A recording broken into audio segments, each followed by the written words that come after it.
Welcome to episode 2 of the second season of Whole Lot of Wolves. We're your hosts. I'm Joshua Buckley. And I'm Paul LePage. And our guest this week is the one and only Mike Shad from Virginia Wolves. How's it going, Mike? Good. How you doing tonight? Pretty good. And Mike joined us last season for a couple episodes, but why not go ahead and offer a quick reminder about how your Wolves support came about? Came about by diving deep into the interweb about my spirit animal, and then aligning it. My spirit animal was a wolf, and then aligning it with the Premier League team that has a wolf for its mascot, which is the Wolverhampton Wanderers. Yeah, that's about the shortest version I can come up with right now. Paul, I think we probably have some of the most unique stories with how people that aren't from Wolverhampton became Wolves fans. Yeah, that's right. We got spirit animals and ancestors. Yeah, and ancestors. And... FIFA. FIFA. Yeah. And even the Pittsburgh Penguins. That's right. Yeah. Very eclectic, but that's the joy of sport, I think, and the joy of fandom. So I warmly encourage it. Anyone else out there who's got a random story of finding the Wolves, and do get in touch. Yeah, definitely. We have a ton to talk about today. We're going to first dive into the season opener last week. Wolves lost 1-0 to Leicester City. And there were things to be frustrated about, but there was also some real positives to take from the game. Paul, how did you feel after the match? You seem to be in a fairly decent mood considering they lost. Yeah, game of two halves. Watching the first, it was like, what's changed? And yeah, that's what I was going to say. Really. Nothing's really changed from last season. Not a lot. And then up popped Mr. Traore and missed that sitter, and it just felt a little doom and gloom from that point onwards. And what was it? Probably 5 minutes later, letting a sloppy goal, and it was a disappointing goal to give away from the contributions across the pitch that saw it happen. But to be in that position after that glorious chance, it was unfortunate, because I think if he'd have scored that one, especially with the way that we played second half, which definitely was a distinct positive, and you can take lots from it. I think if we'd have gone a goal up in that game, we'd have closed it out and won quite comfortably. But it's funny that on the flip side, Traore for me was man of the match, and everything went through him. He's still the first name on the team sheet.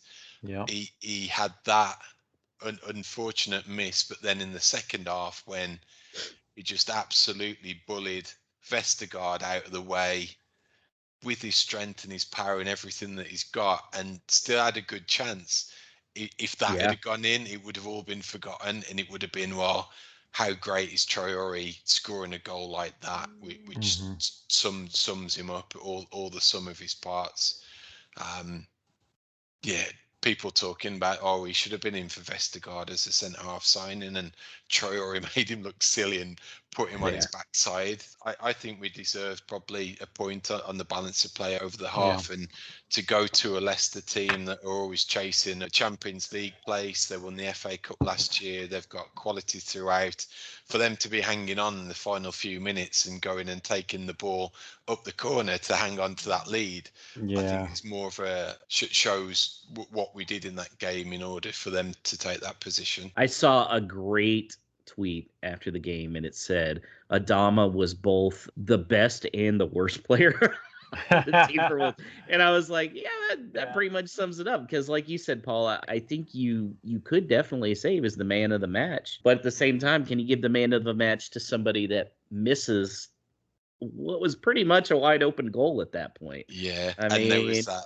There was also that screen grab that did the rounds on Twitter of him through on the left hand side, and it was Jimenez wide open in the middle, and it was prying for a cross on his left foot, or to kick it across with the outside of his. And it's just when you see, I didn't realize the extent of that chance in real time, but when you saw it as that frame, it was like, man, how did we not get something from that particular move? And I think it's Traore in a nutshell. We saw it all on Saturday.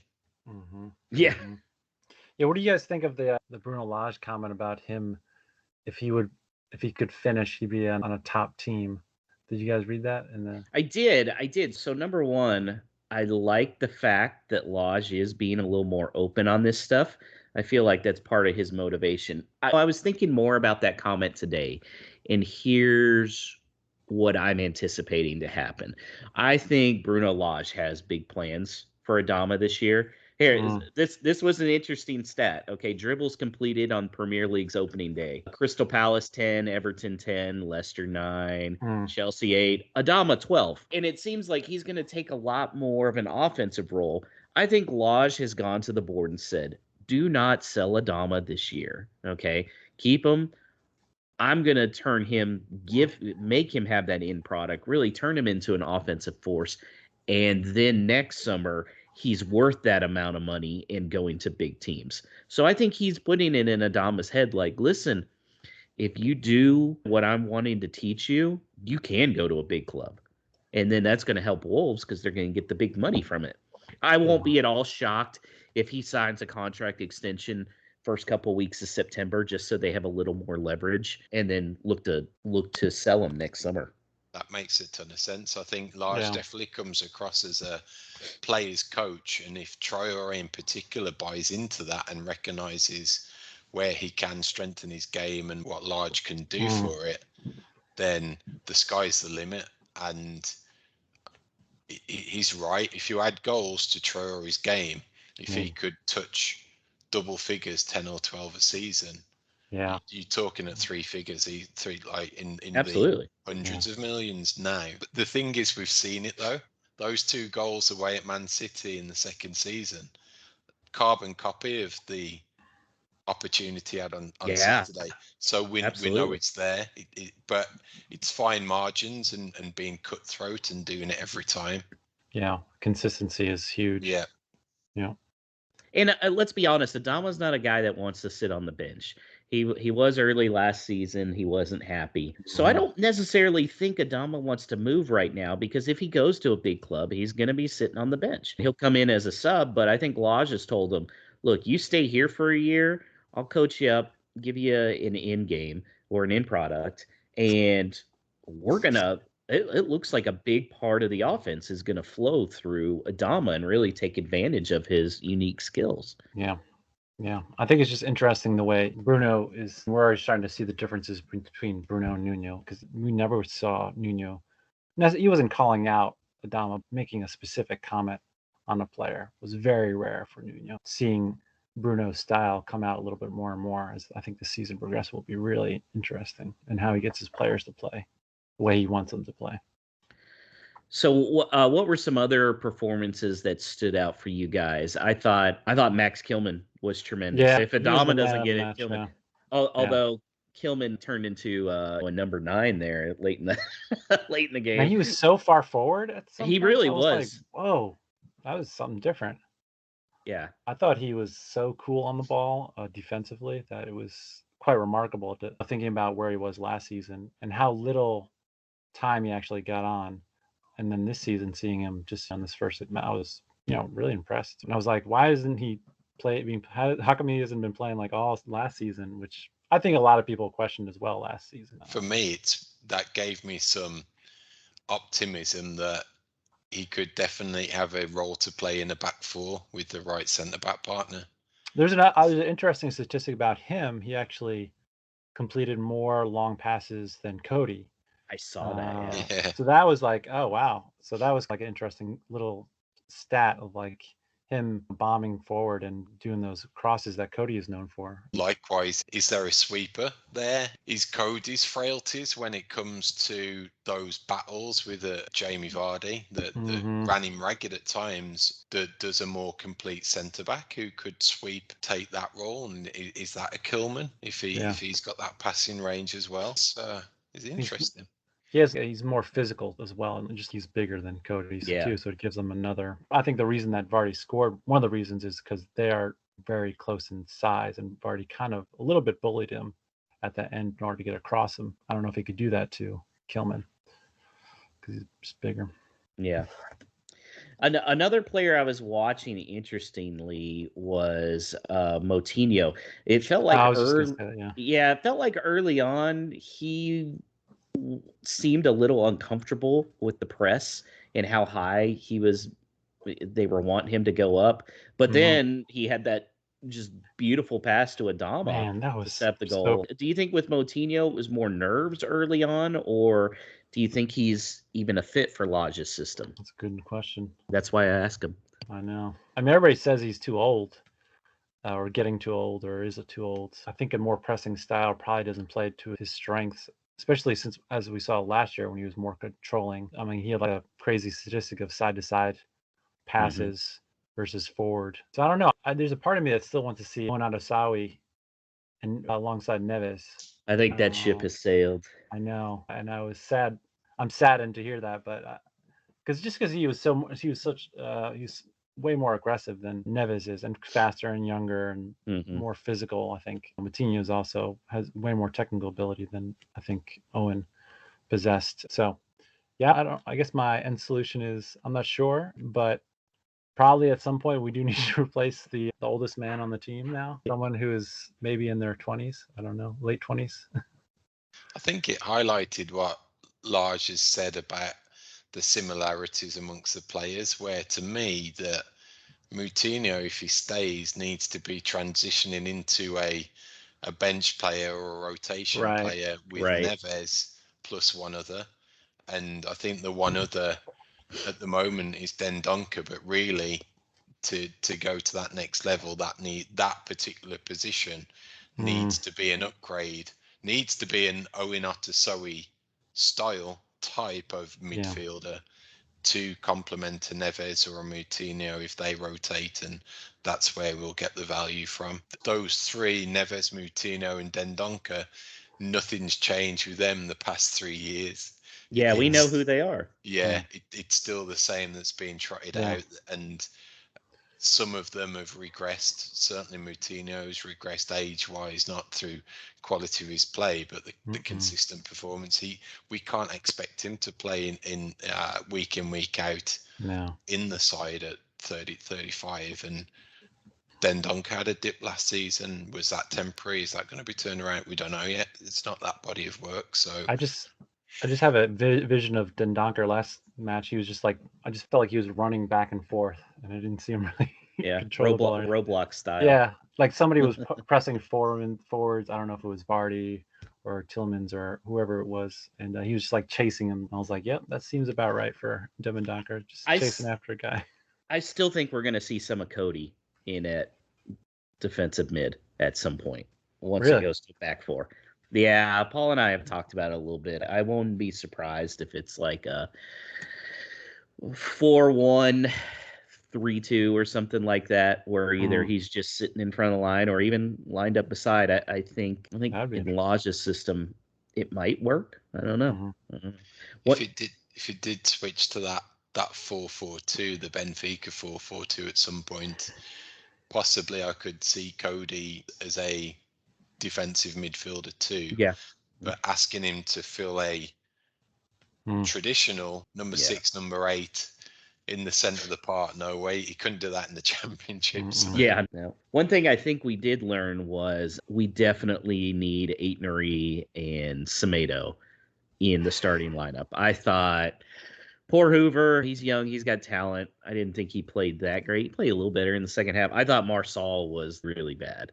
I thought his crosses were just all over the place. He should have had him over. He should have had 5 yellow cards. He was just with how much he was being asked to go forward. I didn't see it, man. Yeah. Hoover's push for that one guy. I thought for sure he was going to get it. That was pretty awesome. Just a straight up back push. But yeah, Marsal didn't do much. I mean, he kept on kicking those crosses. Like, it was awful. It was like he was crossing it to Hoover. Yeah, and then the only way that we even got them was because Hoover is decently fast, or Dama would hustle and get it. But it was, by that time it's too late because all the defense is setting back already. But I did think that was a reflection of the second half, that Hoover had a much better second half and was more involved. And it seemed to me, in my limited knowledge, that it was a subtle formation change, and Trincao went closer in on the right hand side and was more buzzing around Jimenez more and slightly more central. And that had a positive impact on his game, and he had a better second half. It freed up some space where Hoover could hit the byline, go forwards, had more license, and I think we saw the benefit of it. So whether that's work in progress as well, that they're still trying to find a balance if it is them two for these next couple of games. Obviously, Semedo had some minutes for the 23s today or yesterday, I forget what it was, but so he could be in contention come Sunday. So it's still finding its feet somewhat in terms of how they're setting up and the positions that these guys are taking up. I like them battling Hoover and Semedo battling for the position. I think the Hoover could learn a lot from Semedo, and I think it's good competition for that position specifically. Yep. Now, you mentioned Trincao. I'm curious you guys' thoughts on him. It was his debut. To me, very quiet first half. Seemed to play better in the second half, like Paul said, once he moved a little inside. To me, it seemed like he was trying to get a little too fancy at times with his passes. And while I think he has a ton of talent, I think he is a starting caliber player. I don't know if he's a starting caliber player right now. I think he might be better served. What do you guys think on that? I think it's interesting when you see, I think we saw this with Semedo last year. We see players come from different leagues. I mean, they're both, I think him coming from La Liga showed how different the leagues are, in both in pace and physicality. I think Trincao got pushed off the ball like once or twice. And then also just the speed at which the defenders come towards the attacking mids is just quicker. They have less time on the ball. And I think it's going to be a steep learning curve for him, but I think he has enough talent and technical ability to get there. But I think you're right in saying that he doesn't look comfortable to me yet with the people around him, but also the pace at which the play is occurring on the field. And I always remember last year someone was telling me they were talking about Semedo and the fact that Semedo was playing behind Messi, and so there's things that he could get away with, couldn't necessarily get away with. And I probably a little bit of the similar thing. I think Trincao will be fine, but I agree with a lot of those points that it's getting used to a new league and a new team. I really think his performances are going to come down to a partnership, probably partnerships that player behind him on his right, and also striking up a partnership with Jimenez as well. I think if they get on the same wavelength, that could be really nice, because Raul likes his little flicks and finding movement and dropping deep and into play that way. If he can have that type of combo with Trincao, I think they could cause a lot of trouble. Oh man, it felt so nice to see Raul back out there. It did. Just some of the very little things. Yeah. It was like, oh, we've missed this. Yeah. You just said dropping deep, and I was reminded of how deep Raul came back a couple times for the ball and to press it forward. But then also we missed that when we had last season when Jose or Fabio, they didn't do that at all, and they just didn't have as good of a hold up play and control with the ball close to their feet as Raul does. He was there, 100% physicality, proper battle with Sunchoy, and put him on his backside a couple of times as well. So didn't shirk anything, and it was like it hadn't been away. So when that first goal goes in on Sunday early, within 4 minutes, the whole place erupts. It's going to be special. Yeah, I agree.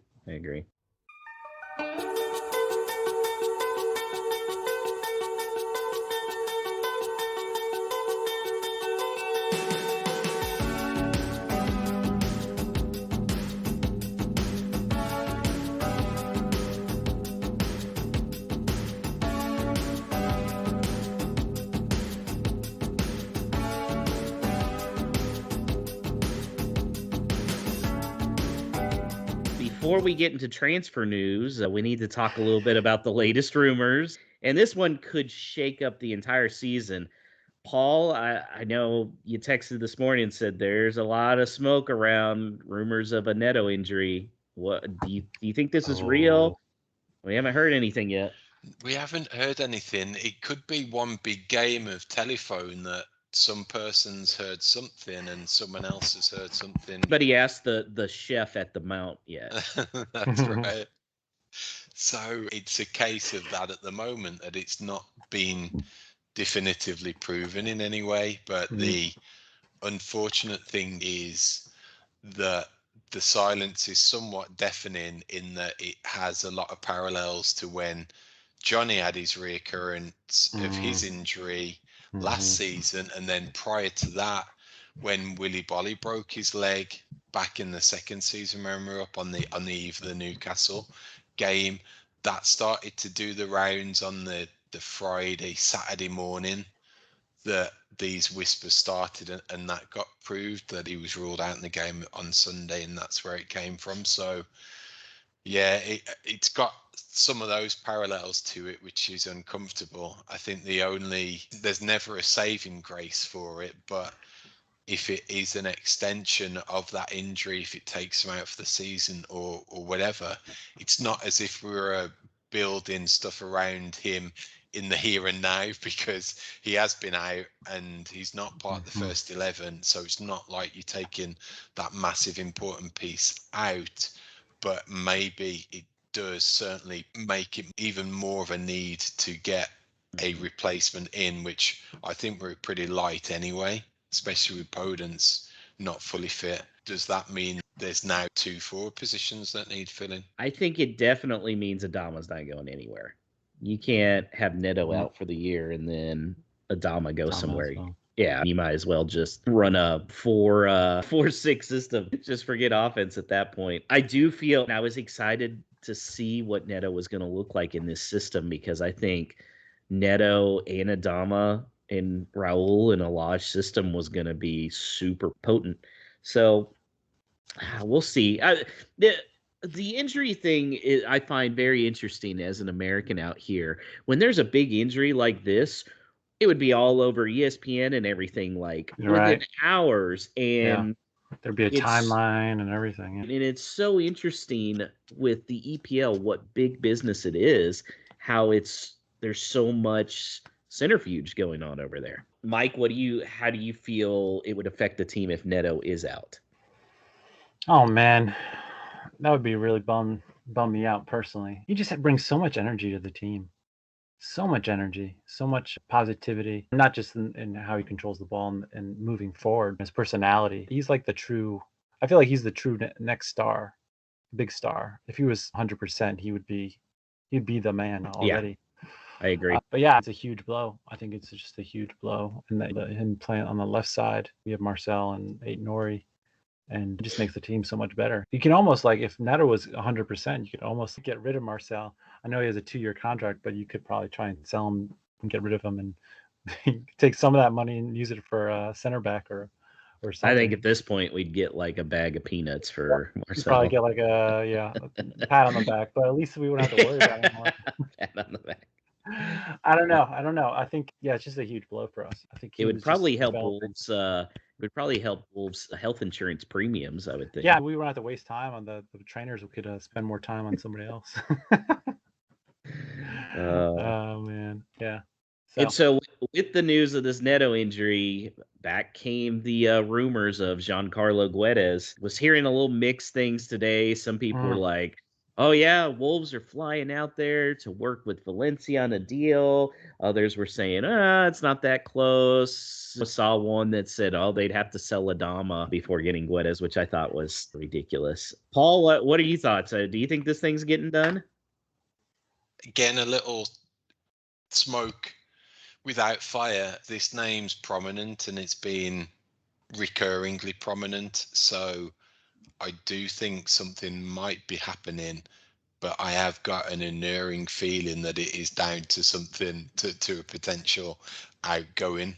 And if Traore's first name on my team sheet at the moment, then unfortunately, I think if it is him to depart, it has to be of certainly an amount that covers Guedes, covers an other, if that's Kangin Lee or whomever in a forward position, and gives us some spare change to put elsewhere. So it's like getting 2.5 players for Traore if he does go, Guedes being one of them. That's the only nerving element that I saw today, that deal link may be to do with Traore and the impending departure there. But we've got to see, we've got to wait it out, both on this potential injury news and when that transfer window shuts, who we've got.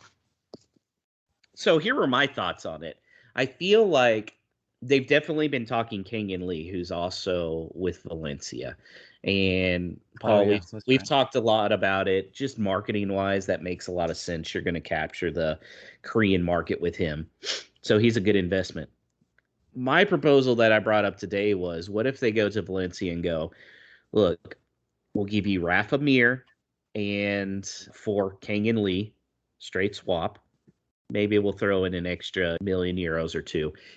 And then ask to get Guedes on a loan with an obligation to buy. So the word was they wanted 25 million euros in order to sell Guedes. What if Wolves came in and said, we'll do an obligation to buy where we'll give you 30 plus a sell-on fee, or 35 with a lower sell-on fee? Would that be enough? Because, okay, Valencia would be getting the money now. They would be guaranteed they're getting it next year. Plus, they'd get his wages off the book. And next year, Wolves aren't going to be constrained by fair play financials. What do you guys think about that? Am I crazy? I think with Valencia are also playing very much in the world of Mr. Mendes as well. And yeah, he's supposed to be good friends with the owner or something. The Game of Thrones and the moving parts and all the pieces coming together. He's got his mucky mitts into it and moving it all around. So it's not. I think from everything what the club have said as well, that they have to be cute with their financial and their transfer dealings this summer. I think that factors into it for sure, that there may be a little give and take here and a loan with an obligation there, so that it all works out in the end to our favour based on the situation that we find ourselves in currently. And you could even tell Valencia, okay, we'll have the obligation where we're paying you more than you would get right now from any other teams. And also give them the obligation or give them the option of, what? You can pull the loan back if you want. Maybe give them the first option to hold on to them. They're going to have to be creative, and I think we've seen that already this summer by the fact that they got Aitnery for like half off with the 50% sell-on fee. But if you look at it, they can buy out that sell-on fee for an extra 10. I thought that was really smart how they did it, and I think they tried to do that with Vitinha and couldn't, which is why that deal fell through. I don't know. With Mendes involved, that could help. But to me, with Valencia, it would make sense if you're guaranteed and you're going to get more money next year while waiting the year for it. And I think Wolves, I really believe next summer, Wolves are going to open up the checkbook, because I feel like right now they feel constrained by the fair play, because they have to have a balanced book this year. And this is an ownership group that spent boatloads of money the first 2 years. That aggressiveness didn't go away. I feel like they're in the situation now, but hey, Molyneux is going to be back, packed, get in a couple guys. I think they wouldn't mind spending the extra bit of money as long as we can move it to next summer. Personally, I really like the potential of Guedes as well, just in the versatility that he brings, that he could be a perfect fit in any of those forward three positions behind the striker. And he's more skill set that's capable down the middle as well. Could be just what we're looking for if it comes to a formation switch or reverting from a 5 to a 4 at the back and more of a 2 up front. I think it's got a lot of potential in numerous ways if he comes in. And Kenyon Lee, he's also very versatile. He can play second striker. He can play that 10 role. He can play out wide. And we have the Rafa Mir chip. Yeah, I think he wants to go to Atletico, but Valencia is still pretty good in La Liga. And if we tell him, look, that's where you're going, he'll go there, and that he'd be a solid addition for Valencia.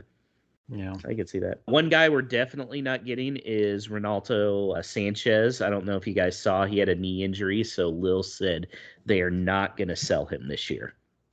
Looked like some kind of meniscus issue, which is disappointing. But again, I bring up, I think Fosun's going to spend money next summer, so maybe he becomes an option next summer. Paul, what are we going to do at center back? Now, who are we going to get at this point? That's the question. That's the most important I don't know who it is.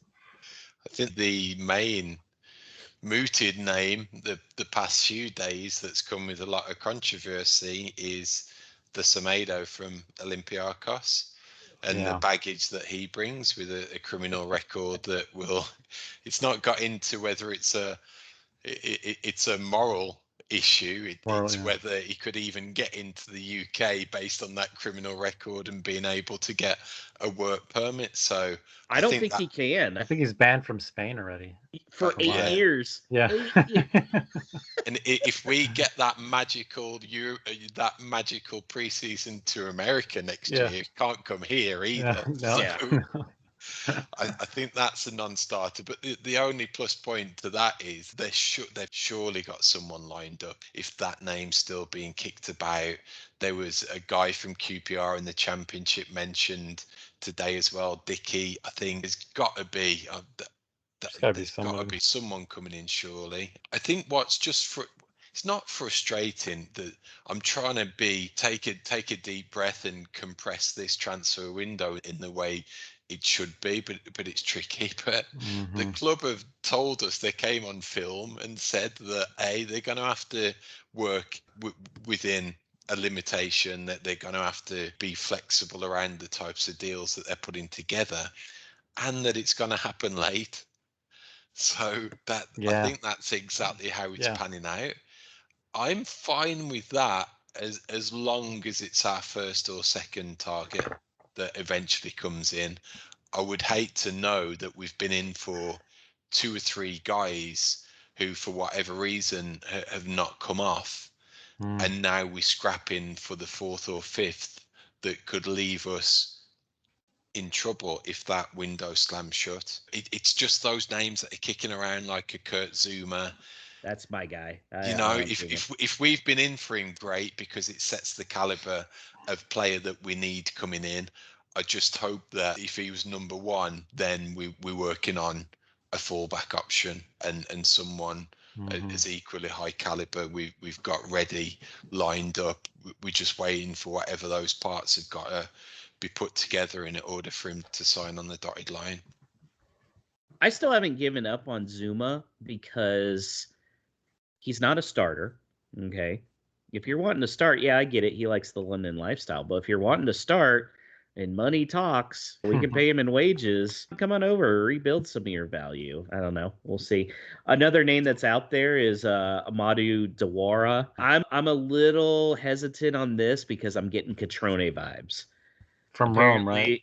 Yeah, apparently, like, Wolves want him, and they want to sell him, but Diawara's, I don't know. And we had that with Catrone, and look at what it turned into. It turned into a disaster. Yeah, I haven't heard anything good about that interaction so far. So I don't. Yeah, it makes me nervous again. And we haven't had much luck with any Italians. So yeah, we're a Portuguese club. You got to find some Portuguese players, some more. And then there was one other name that would be interesting to a lot of our listeners, and that was Matt Hoppe thrown around. Did you guys watch any of the Gold Cup, Mike? I watched some of it, They were. I don't think I saw him specifically play, or him stand out. But he's interesting. Do I think he's going to be a star? No. Do I think he would be a starting Premier League talent? I don't know about that either. Would he be a solid addition for a few £1 million? Okay, that might provide some good depth. Daryl DK is the guy that I still think has the most potential from Team USA. Oh, yeah. He was the most impressive. And he's a big guy, too. Yeah, he's really big. He's humongous. But, Paul, I think you're on the Matt Hoppe train, right? I'm on a train of a player that could come in and be that middle ground between 19-year-old Fabio and 30-year-old Raul, that may be content with not being a starter week in and week out, or has the potential to strike up a partnership with either of those if they're playing a 2 up front. So I think both of those American guys may fit that bill. To me, it would be Dickey because of at least having that experience of the UK and having that time at Barnsley, knowing what it's like to get kicked, turning out on a cold rainy night in West Yorkshire. That's what we need. And then I think he's still of a profile that he could come in and not be clamouring for a starting role, which the likes of someone like Divock Origi at Liverpool or Edouard from Celtic, they may be thinking, if I'm coming to Wolves, I want to be the man, I want to be the number 9, I want to be starting. Can we get one of those guys in who's content to fit in to that dynamic that we're ideally looking for? Yeah, that's good. Yeah. So you don't think Rafa Mir will stay? I don't think he'll stay, but no, I don't. You don't think he'd be a good fit? I keep on thinking about him, and people were really excited and wanting him to stay. But I was like, I think he'd make a good fit, but the issue comes down to he's made it clear he's not signing a contract extension. No. And I get it. I probably would be in that same boat if I were him. So, yeah, could he be that guy that we're looking for this? Yeah, sure. But if he's not going to sign a contract extension, you got to cash out somehow. It was interesting to see pictures of him training with Wolves. Yeah, I still didn't think he looked that thrilled with it. But, hey, you never know. Maybe there's a change of heart. I don't know. I guess the big question, Paul, is do any of these guys have a nice enough smile for you? Yeah, I need to put some studying into their headshots and their portraits. That's a big checkbox for me to check off when we have these incomings. How do you guys feel about Jose Sa? I thought there were a lot of nerves in that first half. I thought he played a lot better in the second half. But there were a few things in the first half where I was like, yikes. I think it was nerves, a big part of it. The coverage was pretty crappy at the time because I think NBC was showing a highlight, and it turned out that he'd fluffed a kick and put us back under pressure. Oh, yeah. But I think that was his only indiscretion. I thought his handling was good. I really didn't see him troubled too much in the second half. And for doing how well we played in the second half, that was a reflection on the work that he was put into. I didn't see him a great ton, so that was good. But yeah, handling, kicking, ball at his feet, comfort, as far as that goes, it was all there. So I think he'll be fine.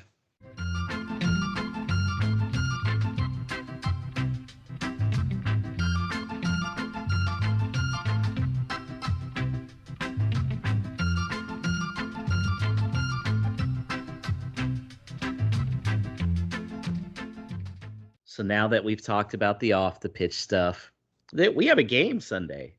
Is it a big game, Paul? I don't know. Yeah. I feel like there's somebody coming that is interesting. The name's slipping my mind now. Help me, Paul.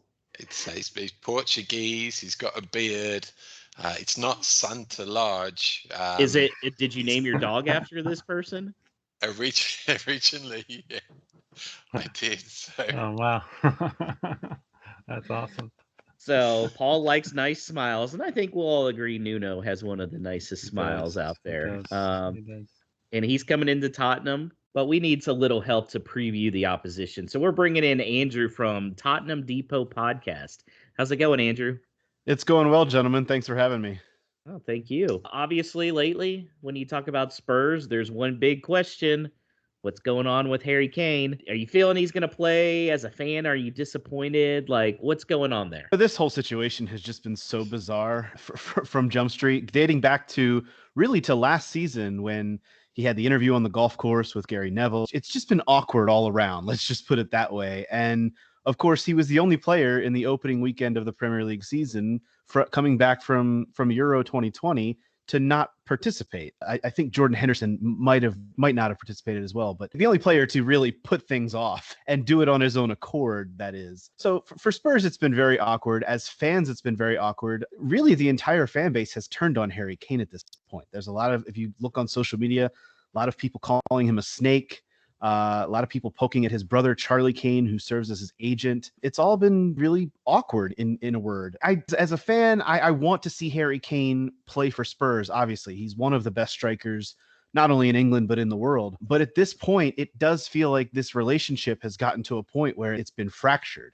And for once, it actually hasn't been fractured by Tottenham Hotspur, which is the weird thing. This is not Daniel Levy's fault, the chairman at Spurs. This is Harry Kane and his people that have really done this. And they want a move to Manchester City. Obviously, that wasn't going to happen prior to Spurs opening week game against Manchester City. The rumors are still out there, and Daniel Levy wants at least 150 million pounds for Harry Kane. It doesn't seem like City want to go that high for Harry Kane. I've spoken to some people that follow City, and even City fans are surprised if City were going to go in that high for him at this point. They would just as soon patch the striker position together and wait for someone like Erling Haaland next season with the buyout clause. That's what I hear from all City fans. That they don't want a 28-year-old with busted up ankles already on his legs for that price, when in another 2 to 3, maybe 4 seasons, Harry Kane could really be on the downcline physically for himself. So the whole situation is weird. I do think in the end, by the end of the month, I do think Harry Kane remains at Spurs, because I don't think City are coming in for him at the price that Daniel Levy wants. So that's going to make it even more awkward when fans have to welcome him back. And really, I think it's more on Harry Kane to welcome himself back and to earn himself back into the place of being the talisman and being the guy at Spurs. So that connection between our two clubs looms large on Sunday, Andrew. So talking about Nuno Espirito Santo, we as Wolves fans have known a distinct way of playing under Nuno. So what have been the first impressions amongst the Spurs fan base when it comes to him setting up a Tottenham team and how he sets his stall out the Tottenham? Well, I have to be honest, when Nuno Espirito Santo was the hire at Tottenham Hotspur, not a lot of fans were too excited. It felt like a summer for Spurs fans of attrition, and it felt like a long summer without a manager and a managerial hire process that dragged on far too long. There were so many names thrown out there, from Antonio Conte to Mauricio Pochettino, our former manager. And in the end, when Nuno was hired, Spurs fans were really just happy that there was a hire. They weren't really happy that it was Nuno. In the little bit over a month that Nuno has been at Spurs, all of that has changed. Nuno has really, and you guys would know this better than I even, Nuno has grown into the club already. And with an opening week win over the champions and just the attitude that he has shown, he's really bedded in quickly at Spurs, and he's really growing to be a fan favorite, which is great because that's obviously what you want to see. A lot of Spurs fans were hoping for a Mauricio Pochettino type of hire. Like I said, they even went after and tried to get Mauricio Pochettino back from PSG. And I'm not saying that Nuno could be that, but there's certainly potential there.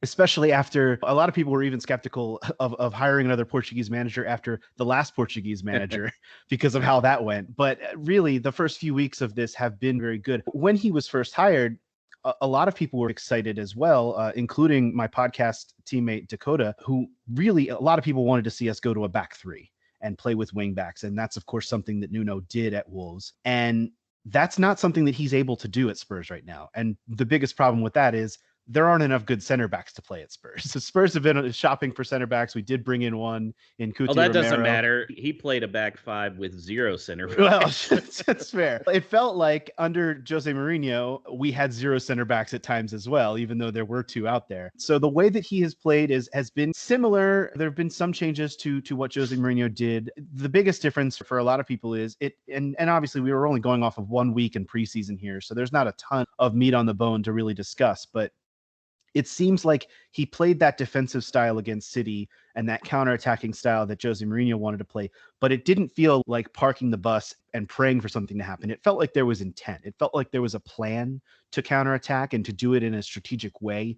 And they're playing a 4-3-3 that kind of molds into a 4-4-2 at sometimes when it's needed defensively. And that's what they did late against City with a few substitutions. They were able to change the shape a little bit and pack it in a little bit more defensively after taking the lead. So far, it's been really positive and really fun to watch. Now, a lot can still happen with the window, and obviously, like I mentioned, the Kane situation is going to change things with kind of how Nuno sets up this team and some of the options that still need to bed in that aren't quite back from preseason and summer and things like that. But so far, so good is really what it's been from Nuno. I think the other part, too, is that with Jose Mourinho, it was a lot of bluster in the media, obviously, because that's just what you get with Jose Mourinho. Nuno, you get a lot of coach speak, which can sound boring and generic at times. But after Mourinho, it's a breath of fresh air because as Spurs fans, we just don't want to hear our manager slighting players nonstop and talking about a lot of negative things. We want to hear positivity. We want to hear things that are pluses, and Nuno's been able to give that to us. So obviously with Nuno there's a lot of players that Nuno handpicked on Wolves roster. Are there any that you and other Spurs fans are going to be watching closely on Sunday, hoping that Nuno finds a way to bring them in before the transfer window closes? Can I interest you in a Daniel Podence?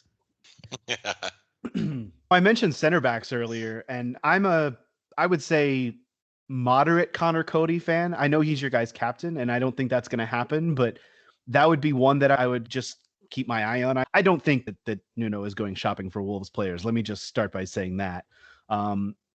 I know Roman Saiz is another one. He's a little older. I think he's 31 or 32 at this point. I really would just like to take him because he's the one that headed in that late equalizer at Molineux last season against Spurs and broke our hearts in the final 5 minutes. But no, in all seriousness, Wolves are obviously a great squad, and a lot of Spurs fans have a great respect for them. I think the popular answer here would be Adama Traore. I'm away from my Adama. That's the thing. I'm not a huge. I like Traore. I don't think he fits into a Spurs squad.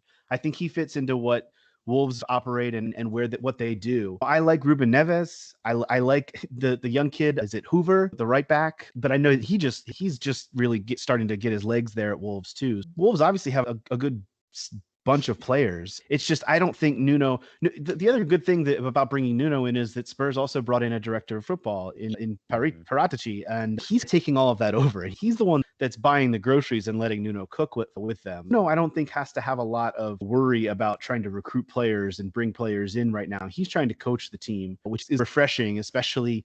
Like I say, I keep harping on the last guy, but it is the oil and water that we're seeing right now in the change at Spurs, and it's been nice to see so far. So from our standpoint, they've been entertaining games, but you mentioned that Roman Saiz equalised in the last few minutes last season.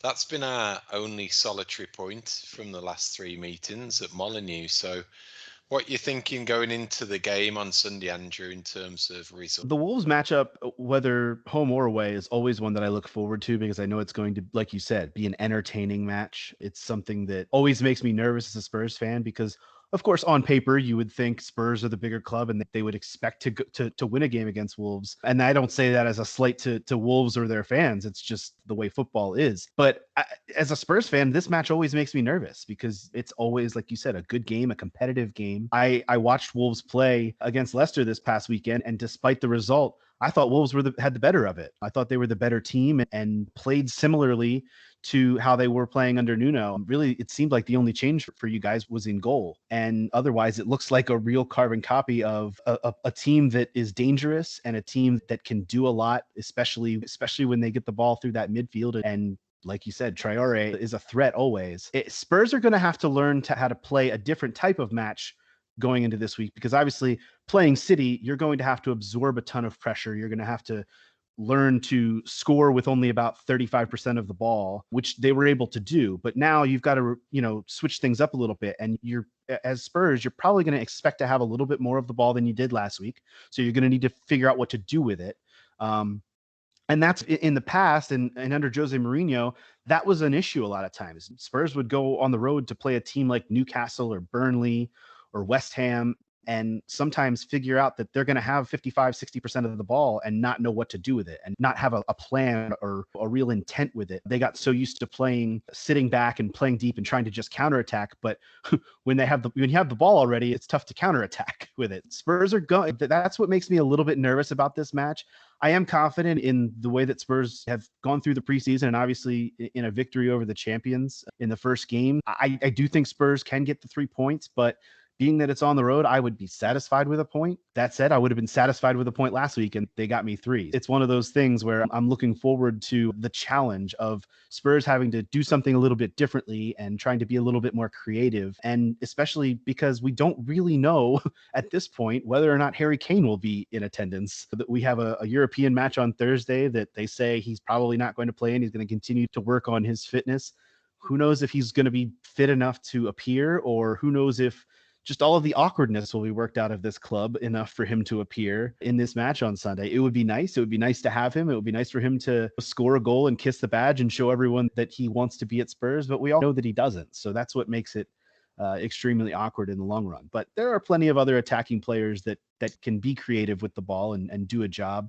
Heung-min Son obviously being the number one there, but I want to see good attacking play through the midfield and with the ball, Spurs be able to figure out how to do something when it's not on a counterattack.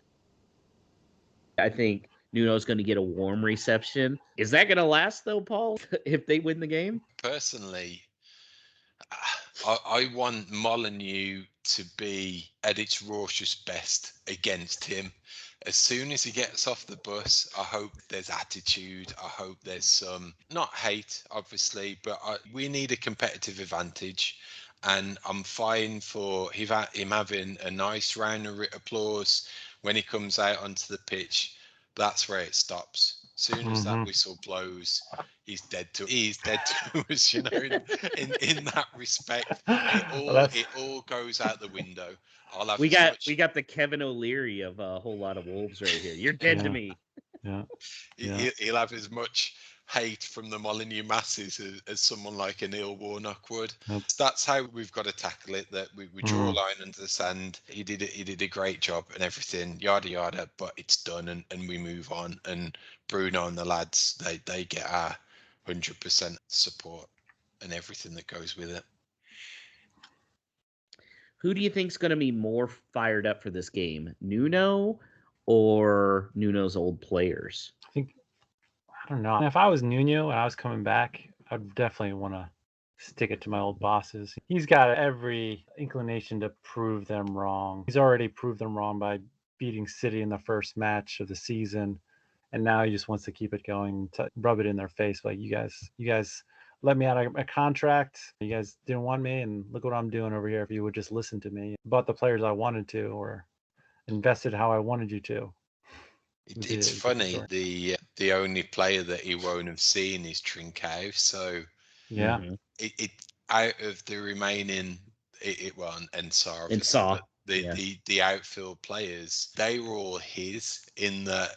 He never fell out with a Cody or a Bolly or a Neves or anything like that. They were all his guys week in, week out. And you hope our team, obviously, that they're professional and that's what they'll hopefully have the blinkers on and play accordingly, regardless who's in the opposition's dugout. But it does seem that none of them have got a chip on the shoulder to prove Nuno wrong, because he was a first team players coach. He always supported them. They were his generals. That puts some nerves into my tummy for sure. That are we going to be as up for it as he will be, and can he transfer what he wants to get across into his players to put out performance as well? So you think Kane starts? I was thinking that, but now I'm not so sure. He's supposed to play in the Europa match this week. I don't know. I'm not sure. If you're going to sell him, do you throw him out there in case he gets injured? I don't know. Does he want to go out there? Yeah. If he's put his the stake in the ground so vehemently that he wants off, that it would make it interesting. That if it was a genuine no-show for pre-season training where he wasn't showing up, does that extend to a game day where he says, "Yeah, I want to move and I don't want to be involved because I want to protect my health and protect that move"? And then the flip side of that is, I'm sure the club would want to do that as well. That they don't want the fume that goes with it from him, and you potentially throw in 150 million away if he gets a bad knee injury. So they're damned if they do.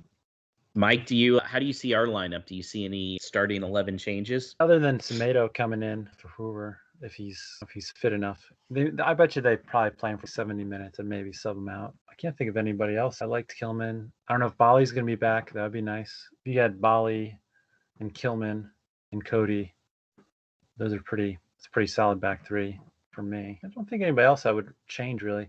I definitely think Jimenez scores 2 goals. That's my hope. Ooh, 2 goals. Paul, what are you expecting from the lineup? I'm expecting a few tweaks. I think we'll still see the 5 at the back, but it seems that we're at home. We need the attacking intent. I think probably Hoover keeps his place again to maybe we see Semedo 70-minute mark onwards. I think Aït-Nouri comes in for Marcel to give us that option down the left that's more attacking.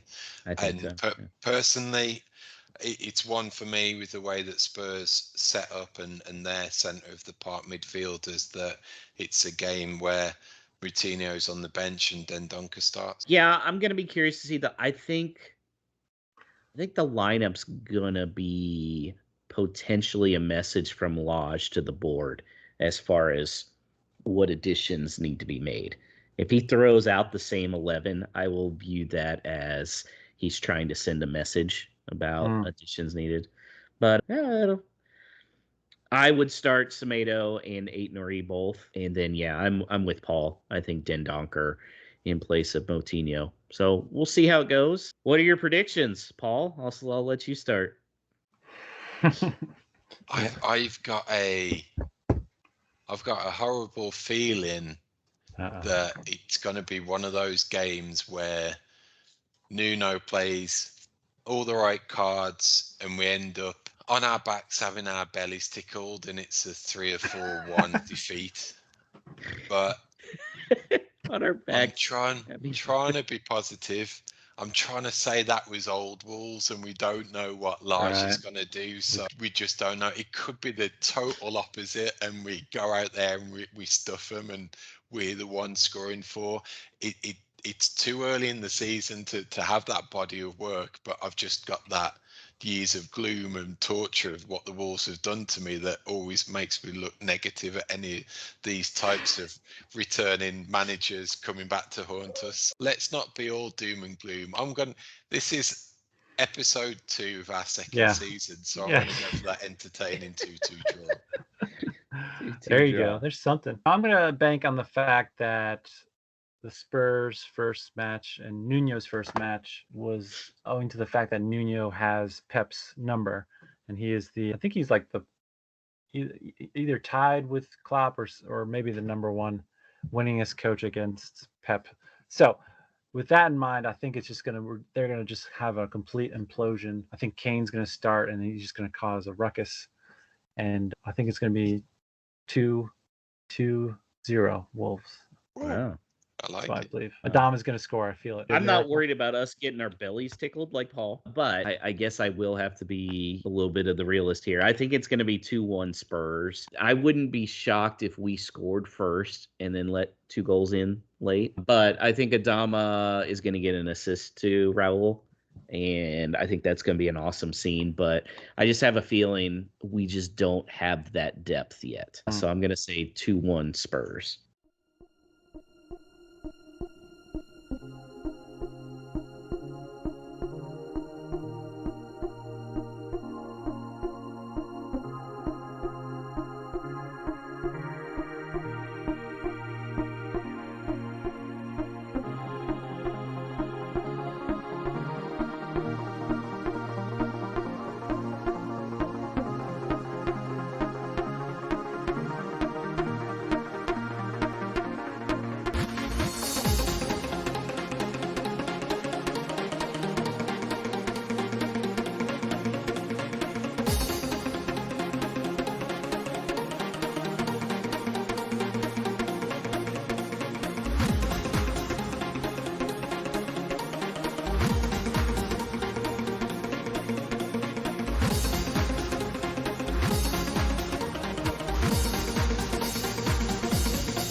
So a reminder of the announcements you mentioned last week, Paul, as we're early into the season.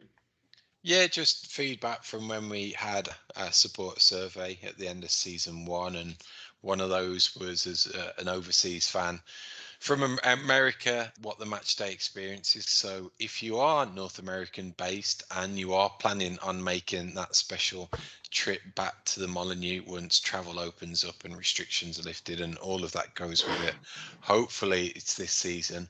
But do let us know. We'd love to get you involved just to hear about how you get on back in England. Maybe you can guest on the following episode if you're back on the podcast. Or you bet if you're able to send us a voice note if you're on an extended trip, just to get your feedback and experiences from that game and any others you may be able to take in. That would be pretty awesome. And we're on the lookout for help. Yeah, that's right. If you were a listener, but you would actually like to get hands-on and help put this podcast together with us, then we'd love for you to get in touch, particularly if you have any expertise with graphic design, video editing, or the actual production of a audio podcast. So you might be at school at the moment doing some of those types of projects that you could put towards course credit or work experience. You may be new into a career in the media, and that's the type of skills that you could add to your portfolio. So if you think you'd be a fit, then please reach out by email to hello@wholelotofwolves.com. And so as we approach the end of the game, Mike, can you remind the listeners about what you've got on the horizon with Virginia Wolves and how they can get in touch with you? Sure. You can email me at shadml@vcu.edu. You can check out my Twitter, Virginia Wolves, at Wolves Virginia. You can also you can find my blog, my Wolves blog post, which I'm hopefully going to be more consistent this year, on my Twitter account, on one of the posts that I recently made. And yeah, that's basically it. And hopefully once COVID goes bye-bye forever, in the next millennia, we will actually meet face to face and watch a game with some beers like we're supposed to, not virtually or in my house by myself, which is just as fun, but not as not as communal as I would like it to be. So just come out to Texas. We're wide open over here. yeah, I just gotta fly around to different supporters clubs. Yeah. Oh man, that'd be great. If, like Mike, listeners, you're in a part of the country where there's some potential for formalizing your own supporters group, however small, then get in touch as we can help you out directly. And also the club are hugely supportive too, so we can point you in the right direction of a ton of good resources and a main contact that you can go through at Worldwide Wolves in order to get you started and set up. And once that happens and you come together, do let us know, as we'd love to welcome you onto the podcast as a guest to help promote it also. So that's it. We're on to Sunday. Do get in touch with us on Facebook and Twitter. Plus, also do what you can in terms of liking, subscribing, sharing, reviewing Whole Lot of Wolves, however you may be listening. We will catch you next week to review everything from Sunday and preview the continuation of this tough start ahead of Man United's visit. So until then, support the boys afar from Sunday. Put all your efforts behind Bruno. Let us take no prisoners and up the mighty Wolves.